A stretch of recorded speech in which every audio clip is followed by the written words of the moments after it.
Hello, welcome back to my YouTube channel. എല്ലാവർക്കും സുഖമല്ലേ? ഞങ്ങളിവിടെ സുഖമായിട്ടിരിക്കുന്നു. അപ്പോൾ നമ്മുടെ ഇന്നത്തെ വീഡിയോ എന്ന് പറയുന്നത് പ്രഗ്നൻസി ടൈമിൽ ഉണ്ടാവുന്ന ആ ഒരു സ്ട്രെച്ച് മാർക്സും കാര്യങ്ങളൊക്കെ എങ്ങനെ വരാതിരിക്കാൻ വേണ്ടി നമുക്ക് പ്രിവെൻറ്റ് ചെയ്യാം എന്നുള്ളതിനെ കുറിച്ചിട്ടാണ്. ഒരു ചെറിയ നോയ്സ് ഉണ്ടായിരുന്നു. അത് ഇവിടെ നിന്ന് നല്ല തണുപ്പായതുകൊണ്ട് ഞാൻ കുറച്ച് നേരം ഹീറ്റർ ഓൺ ചെയ്തു. അതിൻ്റെ ഒരു വോയിസാണ്. ഇപ്പോൾ സെറ്റായില്ലേ? വോയിസൊക്കെ ഓക്കെ അല്ലേ? അപ്പോൾ അപ്പോൾ ഈ സ്ട്രെച്ച് മാർക്സിനെ കുറിച്ച് പറയാനാണെങ്കിൽ പലർക്കും പല പോലെ ആയിരിക്കും വരുന്നുണ്ടാവുക. ചിലർക്ക് റെഡ് കളറായിട്ടായിരിക്കും വരുന്നുണ്ടാവുക, ഡാർക്ക് റെഡായിട്ട്. ചിലർക്ക് ഡാർക്ക് ബ്ലൂ ഒക്കെ ആയിട്ടായിരിക്കും വരുന്നുണ്ടാവുക. അപ്പോൾ ഇതെല്ലാം പ്രിവെൻറ്റ് ചെയ്യാനുള്ള കുറച്ച് ടിപ്സ് ഞാൻ പറഞ്ഞു തരാം. നമുക്കിവിടെ ഡോക്ടേഴ്സ് പറഞ്ഞു തരാറുള്ള ഒരു കാര്യമാണ്. ചെയ്ത് നോക്കിയപ്പോൾ എനിക്കും വർക്കൗട്ടായിട്ടോ.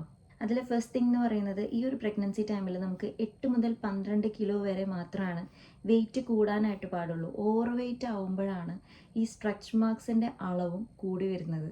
അപ്പോൾ ആദ്യത്തെ കാര്യം ഓവർ വെയിറ്റ് ആവാതിരിക്കാനായിട്ട് നോക്കുക. അപ്പോൾ രണ്ടാമത്തെ കാര്യം അറിയാമല്ലോ എന്താണെന്നുള്ളത്. ഡെയിലി ഏതെങ്കിലും തരത്തിലുള്ള എന്തെങ്കിലും എക്സസൈസ്, ഹാർഡായിട്ടുള്ളതല്ല. യൂട്യൂബിലൊക്കെ ഉണ്ട് അത്യാവശ്യം യോഗ, അതായത് നമുക്ക് ഈ ഒരു പ്രഗ്നൻസി ടൈമിൽ ചെയ്യാവുന്ന യോഗയുടെ കുറച്ച് സ്റ്റെപ്സ്. അതുപോലെ തന്നെ എന്തെങ്കിലും ഒരു എക്സസൈസ്, ഒന്നിനും പറ്റിയില്ലെങ്കിൽ ഡെയിലി ഒന്ന് നടക്കാൻ പോവുക.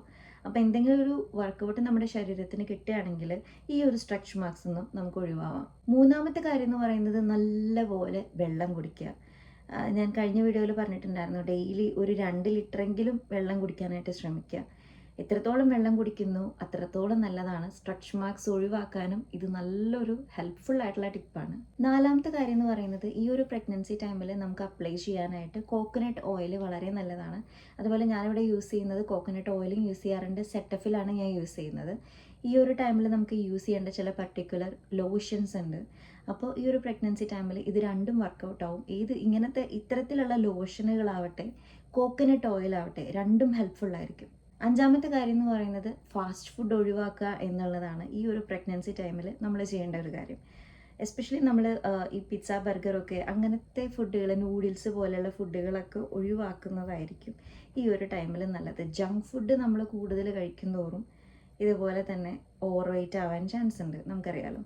അപ്പോൾ അതുകൊണ്ട് തന്നെ സ്ട്രെച്ച് മാർക്ക് കൂടാനും ചാൻസ് ഉണ്ട്. അപ്പോൾ ഈ ഒരു 4-5 ടിപ്പ് ഫോളോ ചെയ്ത് കഴിഞ്ഞാൽ അത്യാവശ്യം നമുക്ക് ഈ ഒരു ടൈമിൽ വരാനുള്ള ഈ സ്ട്രെച്ച് മാർക്സ് ഒക്കെ നല്ലപോലെ പ്രിവെൻറ്റ് ചെയ്യാനായിട്ട് പറ്റും. എനിക്കത് വർക്കൗട്ടായി, അപ്പോൾ നിങ്ങൾക്കത് വർക്കൗട്ടാവും ഡെഫിനറ്റ്ലി. അപ്പോൾ നമ്മുടെ ചാനൽ ആദ്യമായിട്ട് കാണുന്നവരാണെങ്കിൽ ചാനൽ സബ്സ്ക്രൈബ് ചെയ്യാൻ മറക്കരുത്. ഇനിയും പുതിയ അപ്ഡേറ്റ്സ് വരുന്നതായിരിക്കും. സ്കിൻ കെയർ, ഈ ഒരു ടൈമിൽ സ്കിൻ കെയർ, അതുപോലെ തന്നെ ഹെയർ ലോസ് ഉള്ളവർക്കുള്ള അത് പ്രിവെൻറ്റ് ചെയ്യാനുള്ള ചില ടിപ്സ് പറഞ്ഞു തരാം.